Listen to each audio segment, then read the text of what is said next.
Dit is prins Willem-Alexander. Hij wordt ook genoemd prins van Oranje. En op 30 april wordt hij koning van Nederland. Dit is de eerste dochter van prins Willem-Alexander. Ze heet Catharina Amalia. Ze is 9 jaar oud en ze is jarig op 7 september. Dit is de tweede dochter van prins Willem-Alexander. Ze heet Alexia en ze is 7 jaar oud. Ze is jarig op 26 juni. Dit is de derde dochter van prins Willem-Alexander. Ze is 6 jaar oud en ze is jarig op 10 april. Ten eerste, met wie heb ik de gelegenheid om nu met u te spreken? Wat is uw naam? U spreekt met Albert Alberga en ik ben leerkracht in groep 7 of klas 5. Oké, en van welke school? Van de Faith Revival School. Oké. Hoeveel kinderen doen mee nu op dit moment bij de Koningsspelen? 182 leerlingen, dus 157 leerlingen van de basisschool en 61 leerlingen van de kleuterschool. Oké. En hoe zijn de kinderen nu mee bezig met het leren van de monarchie van Nederland?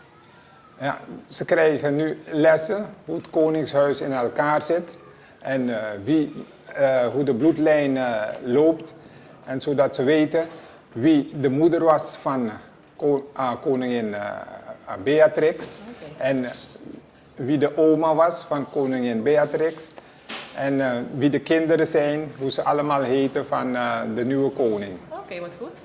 Nou, als jullie kunnen kiezen wie hier zou komen op bezoek, wat zou Faith Revival graag willen? Koningin, de koning of de prinsesjes?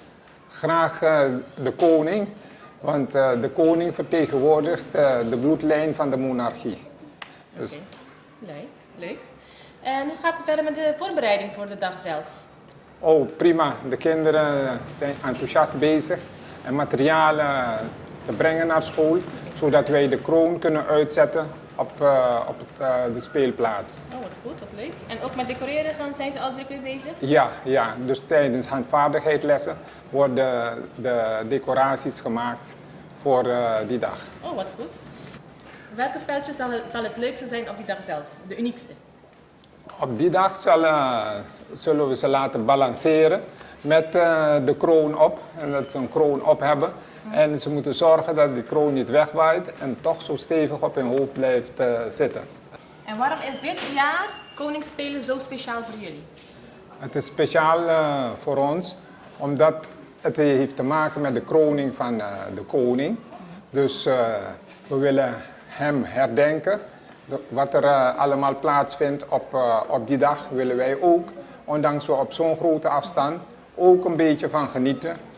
Dat ons koninkrijk een nieuwe koning heeft gekregen na zoveel jaren.